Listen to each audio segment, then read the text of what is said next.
د محبت تویز مې غاړې ته کړو د محبت تویز مې غاړې ته کړو چې د نفرت په خاریه تېرېدم او داسې واړه واړه نازک و پکې د خپل ارمان په هدیره تېرېدم.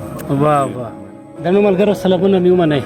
مطیر منګل یم د زرغون ستوري خپرونه یو ځل بیا ستاسو په درنه خدمت کې حاضر یم.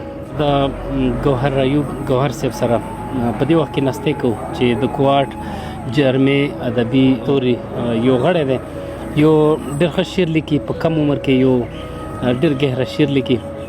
نن را سره په پروګرام کې میلمه دی، خبرې به ورسره کوو، خوږه خوږه شعرونه به هم ریکارډ کوو. ګوهر صاحب ډېر زیات هرکلی ستړي مه شئ مننه پروګرام کې. منګل صاحب ستاسو او ستاسو د ټي وي د چینل ټولو غړو ډېره زیاته مننه چې موږ غونې ناستې مو موقع راکړه. مینه مو راسره اوسه، ډاډ مو راسره اوسه. مینه ومنم. خوشحاله اوسئ. ګوهر صاحب دومره ښکلی شعر لیکي، تر کله نه د ادب سره د فیلډ سره تاسو آشنا یې؟ 2015 کې زه چې ما تر خیاله سکول کې وم نو ما به انتخاب شعرونه لیکلو، بیا مو خپله هڅه وکړه، بیا څه حالاتو د وجې نه بیا مو پرېښودو، بیا مو 2019 نه شاعري شروع کړې ده. بس اوس هم لګیا یو. ګوهر صاحب لیکل مو کړي د کتاب دپاره او که نه دې مو کړي؟ لیکل خو مو ډېر کړي دي، خو لا یې د کتاب نه ګڼو چې کتابي چاپ کړو، ځکه مو لا عمر د زده کړې دی. موږ شعر لا هڅه کوو، لا موږ ځان ته داسې نه شو ویلی چې موږ شعر هم شعر دی، البته خپله هڅه کوو، خپل کوشش روان. ډېره مننه. ستاسو شعر خو موږ په مشاعره کې هم واورېده، ماشاءالله ډېر ژور لیکل کوي. هغه زموږ ملګري چې هغو سره هم خپل لیک شریکي، ستاسو ډېره مننه وي. مننه. یوه کیسه ده چې د محبت تویز مې غاړې ته کړو د محبت تویز مې غاړې ته کړو چې د نفرت په خاریه تېرېدم او داسې واړه واړه نازک و پکې د خپل ارمان په هدیره تېرېدم. واه واه. مننه. او غزل دی ستوري رنځور توري رنځور او هم سپوږمۍ رنځوره. ستوري رنځور توري رنځور او هم سپوږمۍ رنځوره، ماحول خراب زړه مې کباب او هم سیلۍ رنځوره. او حسن یې دوړه مخ یې ګوړې هم ویښتان یې سپین شو. حسن یې دوړه مخ یې ګوړې هم ویښتان یې سپین شو، د ځواني مرګ جانان غمونو کړه جینۍ رنځوره.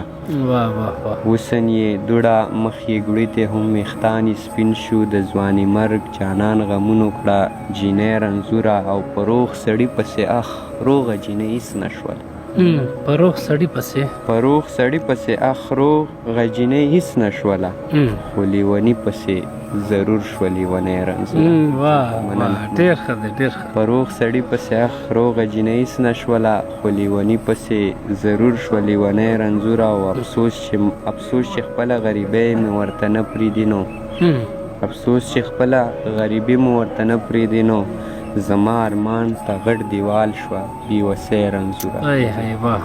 ډېر ښه. افسوس چې خپله غریبي مې ورته نه پرېږدي نو زما ارمان ته غټ دیوال شوه بېوسۍ رنځوره. او د تذلیل کوم حد یې برداشت کړو حق حیران یم ورته، د تذلیل کوم حد یې برداشت کړو حق حیران یم ورته، په یو سړي شوه زوروره خاموشۍ رنځوره. د تذلیل کوم حد یې برداشت کړو حق حیران یم ورته، په یو سړي شوه زوروره خاموشۍ رنځوره.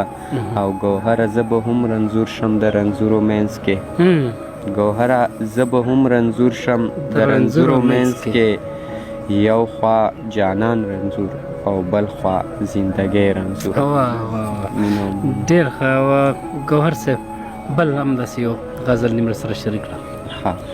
ردیف ټوټې دی قافیه ماته او غزل ټوټې دی، ردیف ټوټې دی قافیه ماته او غزل ټوټې دی، الهام رنځور دی او هر خیال مې مسلسل ټوټې دی. او څنګه به روغ وي هغه کور چې وي مالک یې رنځور، څنګه به روغ وي هغه کور چې وي مالک یې رنځور، زړه خو مې هسې هم ټوټې دی چې ګوګل ټوټې دی. او لکه په ماتې ښیښې خپه کېږدي او کړس چې وکړي لکه په ماتې ښیښې خپه کېږدې او کړس چې وکړي د چا زړکی خو ستا د تلو په دغه پل ټوټې دی لکه په ماتې ښیښې خپه کېږدې او کړس چې وکړي د چا زړکی خو ستا د تلو په دغه پل ټوټې دی او دا خو یې خوند ونه کړو دا خو څه خبره نه شوه دا خو یې خوند ونه کړو دا خو څه خبره نه شوه ما چې یو زړه جوړو ګوره دا خو بل ټوټې دی دا خو یې خوند ونه کړو دا خو څه خبره نه شوه ما چې یو زړه جوړو ګوره دا خو بل ټوټې دی او دا پوهنتون دی که خرطون دی سر مې خلاص نه شولو دا پوهنتون دی که خرطون دی سر مې خلاص نه شولو چې یو کتاب پکې پوره تقریبا 100 ټوټې دی دا د کتاب قدر چې څوک نه کوي اکثر چې د یونیورسټو کې او داسې غیره وي دا پوهنتون دی که خرطون دی سر مې خلاص نه شولو چې یو کتاب پکې پوره تقریبا 100 ټوټې دی او ښه د غمونو لا تر اوسه غورځولی نه دی ښه د غمونو لا تر اوسه غورځولی نه دی کني وجود خو د ګوهر مکمل ټوټې ډېره زیاته مننه خوشحاله اوسئ ګوهر صاحب درنو ملګرو امید دی چې د ګوهر صاحب په دې کم عمر کې دومره ګهره او دومره ژور شعر لیکي دا تاسو ډېر زیات خوښ کړئ د نورو ملګرو سره یې هم شریک کړئ تر بل پروګرام په الله پاک سپارم د خدای په امان